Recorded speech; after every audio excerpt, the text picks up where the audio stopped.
So in this video I want to talk a little bit about the amazing benefits of tea. I'm pretty sure that most of you watching this video have heard that drinking tea is overwhelmingly healthy.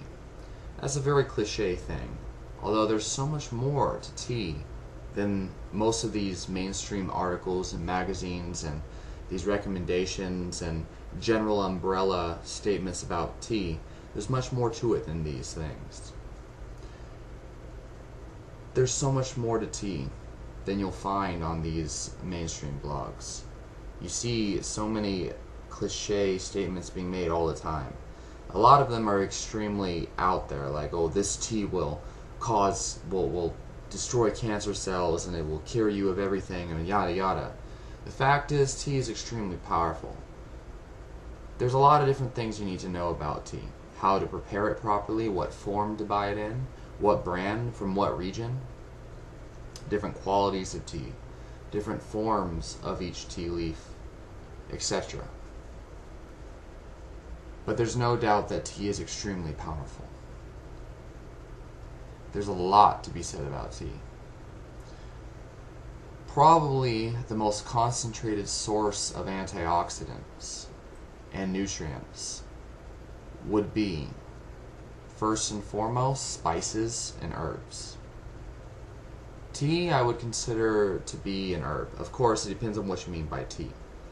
Technically, tea is only from the plant Camellia sinensis, if I said that properly.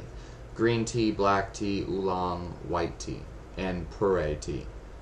Alright, these are all different processed, different fermentations and different preparations of the same plant. And only this plant is technically considered tea. And this tends to be one of the most powerful leaves of all. And each type of processing yields different benefits. For example, puree tea tends to be extremely beneficial to the cardiovascular system and has significant properties for healing and preventing cardiovascular disease. Green tea tends to be extremely great for the brain. Has extremely potent cancer prevention properties.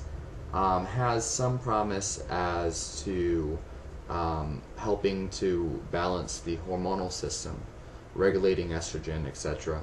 And of course, also is going to be beneficial to cardiovascular system. However, different teas, different forms of that plant have different, affect different things to varying degrees. Black tea, obviously, it actually has a lot of benefit for the brain and for the heart, and also has antioxidant properties and anti-cancer properties. But it's mostly for relaxation and tonifying the mind due to its more pronounced theanine content and vasodilation properties, okay? Theobromine, and just a different ratio of these chemicals or of these alkaloids actually make these effects on the brain more pronounced than something like green tea or other forms. But that's the beauty of tea. There's so much to it, and everybody should definitely experiment with different preparations and different types and see how it affects them, right? See what type of benefits you get depending on which kind. Alright? Not all tea is made the same. At the and also beyond just the Camellia sinensis plant, true technical tea, right? Technical tea. Yeah, that's a new one, right?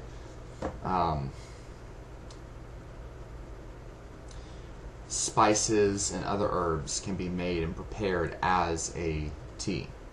Or more technically, you could call it a concoction, alright, which is simply a medicinal preparation of an herb or a spice or a berry, brewed and simmered for about 20 minutes or so in water. Okay, so that's prepared as a tea, and this is what we know as tea. Okay, more commonly, When people talk about tea, they're talking about some type of herbal preparation brewed in water. Okay. So of course we have yerba mate, we have Jiagalon, or Gynostemma, as it's also known, or miracle grass, as it's known.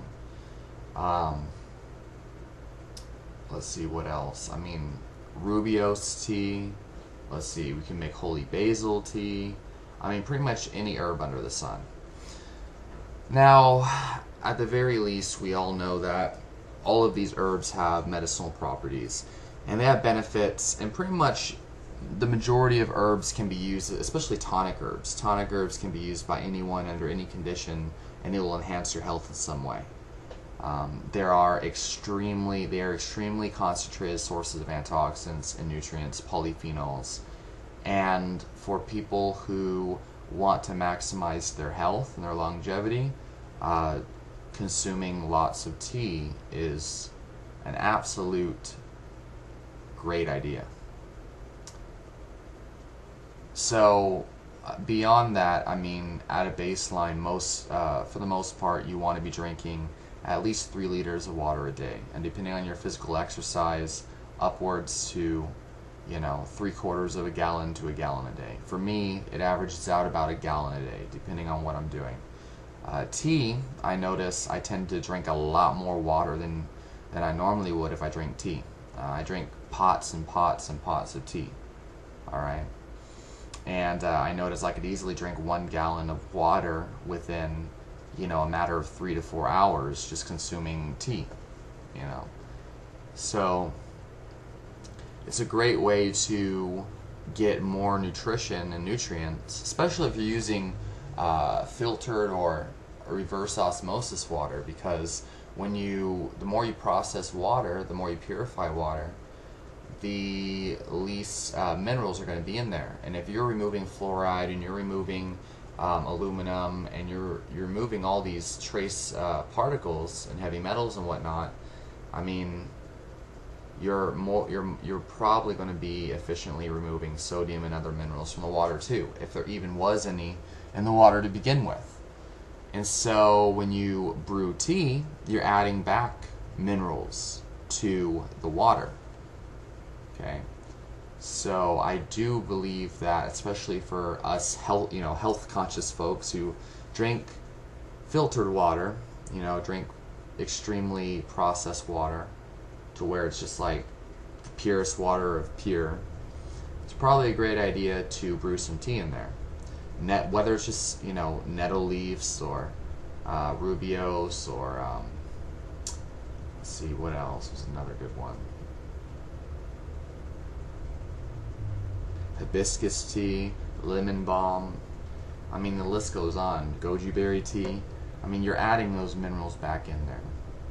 Just make sure that if you're drinking a lot of tea, especially multiple pots of it, you probably want to be supplementing with a little bit of Himalayan salt, because the more water you drink, the more sodium you lose. And when you lose a lot of sodium, side effects tend to occur. Alright, excessive urination, imbalances of sweat, fluid and mineral balances in general, anxiety, restlessness, insomnia, appetite issues with your appetite, stiff muscles, cramps, obviously at the more extreme end, and then at the more extreme end, it's convulsions and passing out, losing consciousness, and all sorts of things. Also, a lot of athletes, especially like bodybuilders, they dehydrate themselves before shows, and I notice in athletes they tend to be more exposed to like cardiovascular events when they dehydrate themselves during that type of phase.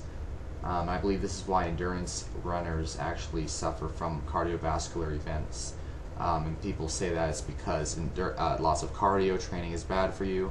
Now, I think it's because they're so dehydrated and they don't supplement with salt efficiently,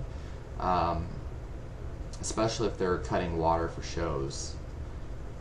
Obviously, mineral imbalances are a primary cause of heart problems, because electrolytes, electricity, That's what runs through your heart. That's why they shock your heart back into rhythm. Anyway, I'm going on a rant about the importance of salt because it kind of gets to me. But yeah, drink a lot of fucking tea. Have a great day. Subscribe to me if you have not already. Leave your questions and comments down below. Let me know what your favorite type of tea is. And don't just say kratom. I'm just kidding. Yeah, and I'll talk to you soon.